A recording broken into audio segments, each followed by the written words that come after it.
안녕하세요. 친절한 프로쌤의 합격자 인터뷰 시간입니다. 오늘은 이제 IB로 이제 국제학교를 다니고 미국의 보스턴 유니버시티에 장학금을 받고 공부를 1학년을 마친 합격자와 인터뷰를 하도록 하겠습니다. 안녕하세요. 네, 안녕하세요. 네, 1년 만에 보는데요. 어떻게 잘 지내셨나요? 네, 전 잘 지냈습니다. 1년 전에는 제가 여기 왔을 때 신입생이었던 것 같은데 벌써 1년이나 지나서 이제 2학년을 들어가려고 합니다. 네네, 벌써 1년이 지났는데요. 그 1학년 이제 현지 수업은 어땠나요?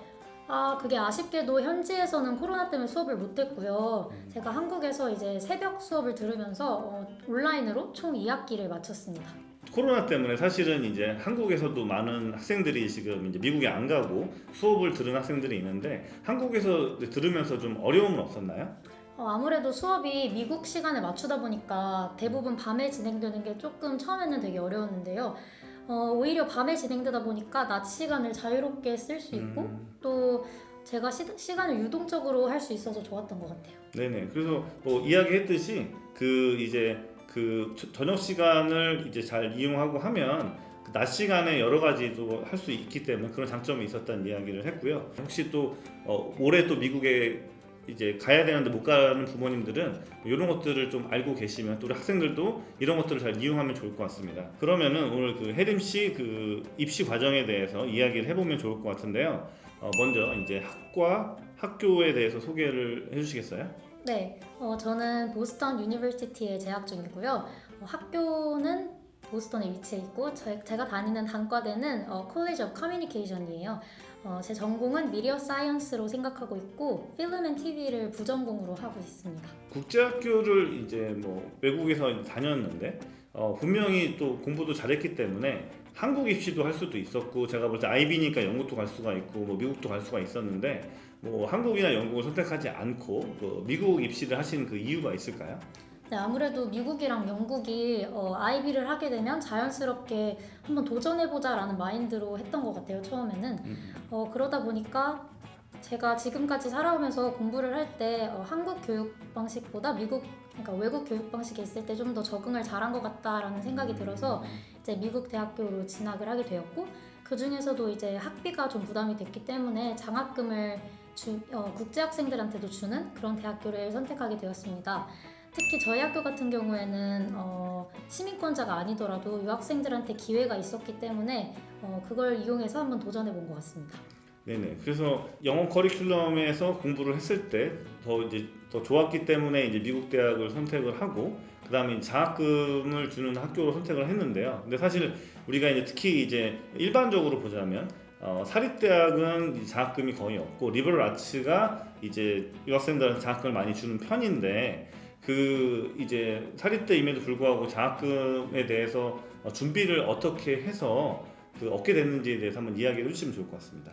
제가 받은 장학금의 종류는 Presidential Scholarship이라고 하는 Merit Scholarship의 한 종류인데요. 이거는 성적 우수자 또는 그 에세이를 잘 쓴 사람들한테 주는 거예요. 그래서 제 재정 문제에 완전 관여하지 않고 이 학생의 학업성을 따져서 주는 건데요. 그런 거에 만족하기 위해서 이제 대외 활동한 거를 에세이에 잘 녹여냈던 게 가장 큰 부분이었던 것 같습니다.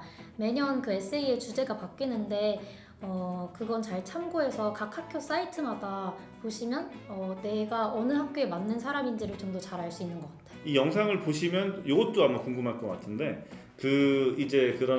메리 스컬러 이런 것들을 이제 어떤 계기로 좀 찾아내서 이렇게 지원을 했는지 이것도 한번 궁금하거든요. 당연하게 구글을 이용을 했는데 구글에 보면은 Merit Scholarship이나 Non-Financial Scholarship 그쵸, 이렇게 치면은 재정 보조 이외에 줄 수 있는 장학금들이 리스트가 쫙 나와요. 그 중에서도 이제 사립대학교가 주는 경우가 조금 더 많고 왜냐하면 주립은 그 지역 학생들을 대상으로 하는 경우가 많으니까 그래서 사립을 그 중에 찾아보게 되었고 그 중에서도 제가 afford 할 수 있는 학비 내를 찾아야 했기 때문에 50% 이상 주는 데를 찾았어요. 그렇게 1차적으로 고르고 또 제가 원하는 학과에서 특출난 그런 학교를 찾다 보니까 저희 학교를 찾게 된 것 같아요. 네네. 그래서 아주 좋은 팁을 줬으니까 이제 그렇게 검색을 해보시면 좋을 것 같고요. 그 쉽지 않은 장학금을 받았다는 거는 고등학교 때 정말 학교 생활을 되게 열심히 했을 것 같은데요. 이제 그 고등학교 생활을 좀 더 이야기를 해보도록 하겠습니다. 고등학교 때 내신이라든지 이런 생활은 어떻게 하셨나요? 이제 내신은 많은 학생들이 하는 것처럼 학교 수업 그리고 시험 이런 걸 잘 보려고 노력을 했고, 또 대외 활동 같은 게 하기가 이렇게 쉬운 환경은 아니었어요. 왜냐하면 제가 있던 지역이 뭐 한국인이 엄청 많거나 뭐 중국이나 싱가포르 이런 데처럼 학업이 엄청 발달한 지역도 아니었기 때문에 제가 스스로 찾아서 해야 하는 부분이 많았는데, 다행이었던 건 제가 많이 관심 있는 부분이 학업 쪽보다는 좀 비학업 쪽 이렇게 활동하는 걸 좋아했기 때문에 그런 건 혼자서 많이 찾아서 할 수 있었던 것 같아요. 예를 들면 학생회 같은 거는 제가 꽤 오래 참여를 했거든요. 8, 9, 10, 11학년 이렇게 오랫동안 참여해서 그런 성실함, 꾸준함을 강조할 수 있었던 것 같고, 또 제가 춤추는 걸 좋아해서 이제 댄스부를 만들어서 뭐 활동하고 모금 활동하고 이런 걸 어떻게 잘 녹여내서 장점으로 작용한 것 같습니다. 네네네. 그리고 이제 구체적으로 아무래도 이제 국제학교를 다니고 또 이제 IB 학교를 다니는 분들한테 또 도움이 돼야 되니까 구체적으로 어떤 공부를 했는지 이야기해 줄 수 있을까요? 네, 저는 9, 10학년 때는 IGCSE라는 영국 커리큘럼을 따랐고요. 11, 12학년 때는 IB를 했는데요. IB에서는 총 3개의 스탠다드랑 3개의 하이 레벨을 하는데, 제가 한 스탠다드 레벨은 캠, 그러니까 화학이고, 히스토리, 그리고 잉글리시 A였고요. HL은 코리안 A, 포르투기스 B, 그리고 매스매틱스였습니다. 아마 지금은 교과 과정이 좀 바뀌어가지고 다양한 레벨이 존재하는 걸로 알고 있는데, 저는 그렇게 했고, 그 학교 외에서는 SAT를 따로 시험을 봤고요. 혹시 몰라서 토플 시험을 봤는데 저 같은 경우에는 필요가 없었어요, 토플은. 자, 그럼 IGCSE 같은 경우는 제가 추가로 좀 질문을 하고 싶은데요. 보통 이제 우리가 이제 옥스브리지나 이제 뭐 임페리얼 이상의 그 명문대를 가는 경우에서는 그 IGCSE를 보통 이제 10과목 이상을 듣게 되는데 몇 과목을 들었나요? 네, 저는 저희 학교에서 제공해주는 최대 수만큼 들었는데 그게 5개였어요. 그래서 이제 한국어, 영어, 포르투갈어, 히스토리, 그리고 너브 코오디네이티드 사이언스 해가지고 총 6학점이었습니다. 네네. 그래서 영국제 학교를 다니는 분들에서 좀 아셨으면 좋겠는 게, 일단 만약에 고등학교를 선택을 할 수 있을 때 그 GCSE, IGCSE가 최대한 많이 들을 수 있는 학교가 상당히 좋은 학교일 확률이 되게 높으니까요.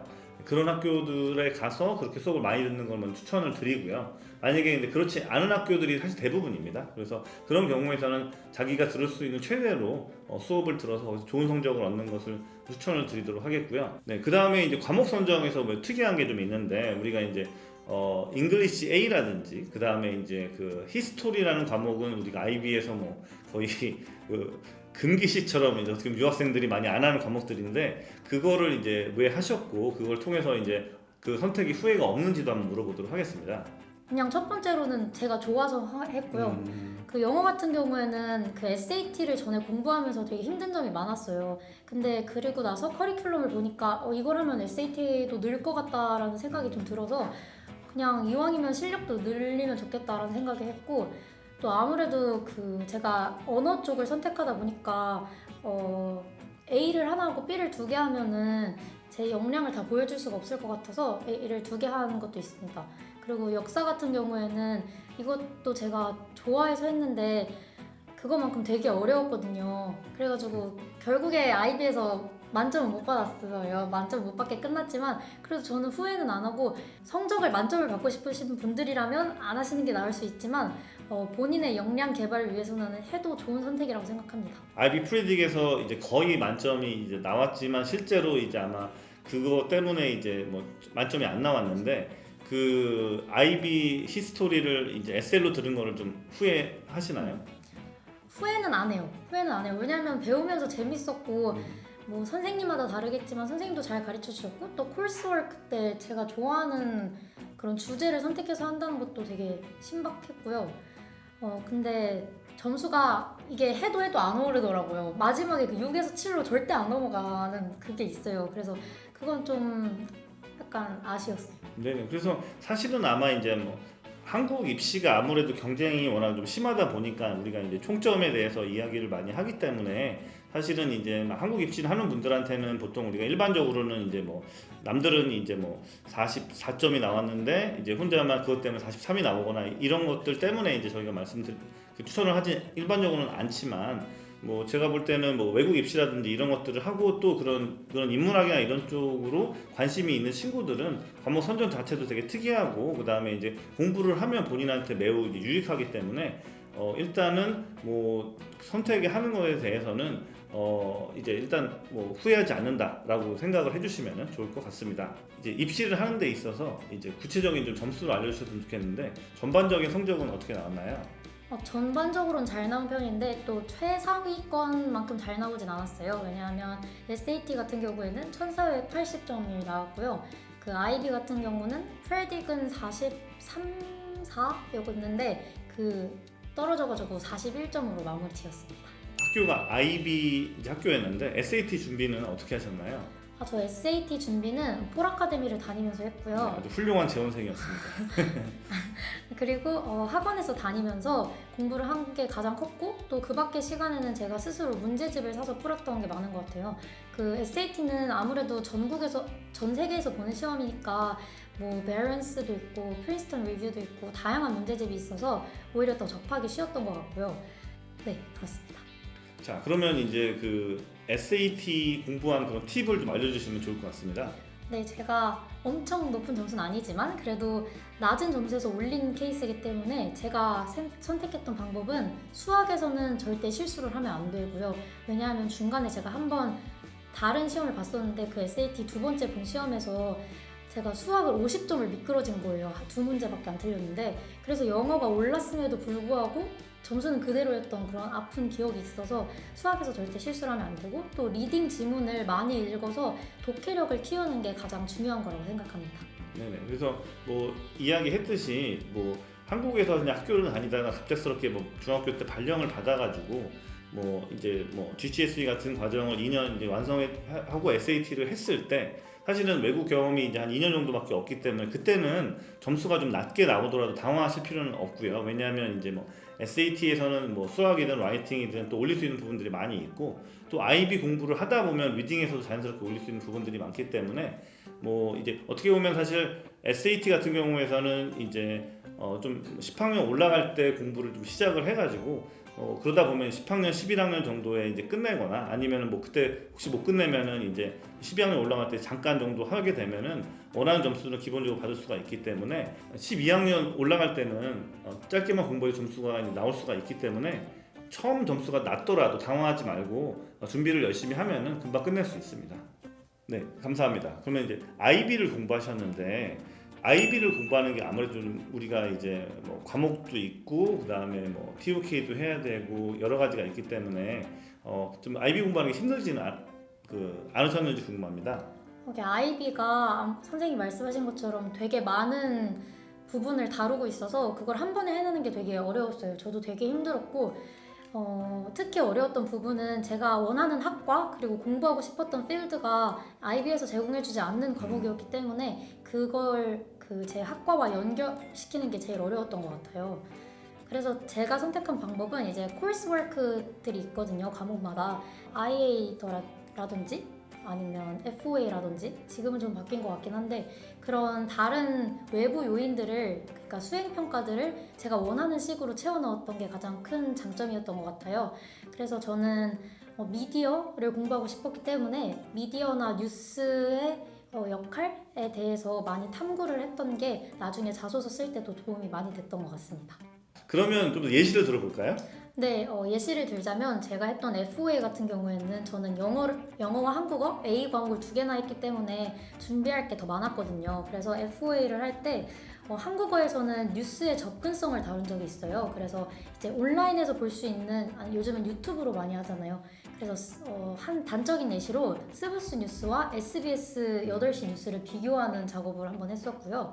그거 이외에도 영어에서는 이제 커뮤니케이션 방법론 같은 걸 했는데 나중에 제가 대학교에 들어가 보니까 똑같은 게 수업에 나오더라고요. 그게 굉장히 저도 모르고 한 거긴 한데 신기했는데, 그게 나중에 어필을 할 때 또 사정관 분들이 되게 좋게 봐주시지 않았을까 생각해요. 네, 방금 내용이 너무 좋아가지고 네, 아주 좋은 예시를 드셨는데 혹시 또 이제 뭐또 이런 미디어라든지 뭐 이런 쪽에서도 관심 있는 친구들이 이제 IB에서는 그런 과목이 없으니까 과제로서 이제 할 수 있는 다른 예시를 좀 들어볼 수 있을까요? 이게 아마 선생님들마다 원하는 주제가 있고 다를 수 있는데 제가 생각하는 가장 좋은 방법은 요즘 이슈가 되고 있는 그렇지만 막 편향되지는 않은 그런 사건을 하나 꼽아서 그게 미디어에서 어떻게 나타나는지를 보여주는 게 가장 좋을 것 같아요. 한 단적인 예시인데 요즘에는 헤이트 크라임이 굉장히 코로나로 인해서 더 부각되고 있으니까 그걸 뉴스를 통해서 뭐 말로 하는 뉴스와 글로 적은 뉴스가 어떻게 다른지를 비교하는 것도 하나의 좋은 언어 FOA 중에 하나일 것 같아요. 네네. 그래서 이제 IB를 하는 데 있어서 뭐 자기 전공과 뭐 관련이 없다 이렇게 생각하는 친구들이 있을 수 있는데요. 여러 가지 이제 뭐 코리안일 수도 있고 여러 가지 과목에서 자기가 좋아하는 주제들을 계속 이렇게 하고 또 그런 걸로 이제 이의를 쓸 수도 있고 그래서 이런 내용들을 이제 뭐 자기소개서든 이런 데다가 녹여내면 되기 때문에 이제 IB라는 그 과정 안에서 자기 관심 분야를 충분히 공부할 수 이제 있다는 이야기를 이제 했고요. 제가 좋은 예시가 하나 더 떠오른 게 있는데 이것도 제가 써먹었던 방법인데요. 저는 영어 FOA에서 이제 제가 되게 좋아하는 배우 중에 메릴 스트립이 계시잖아요. 그분이 이제 상을 받으면서 했던 연설을 그렇죠. 어떻게 시국을 넣었고 또 어떻게 사람들을 약간 호응을 이끌어내면서도 감동적이면서도 메시지를 전달하려고 했는지 이거를 한 되게 분석해서 한 20분 정도로 발표를 한 적이 있어요. 근데 그게 나중에 실제로 영국 대학 같은데 자소서를 쓸 때 되게 많이 도움이 됐고 저도 되게 즐기면서 할 수 있었던 경험이었습니다. 네, 그래서 뭐 윤여정 씨의 그런 스피치를 가지고 또 할 수도 있고 뭐 그렇겠죠. 미국 입시를 하다 보면 사람들이 이제 뭐 학교 생활에서 또 이시라든지 이런 것들, 교내외 이시 이런 것들에 대해서 고민을 하게 되는데요. 교내외 이시는 어떻게 했는지 좀 알려주세요. 제가 처음 이씨를 한 거는 그냥 가자마자 한 8, 9학년에 시작을 했는데요.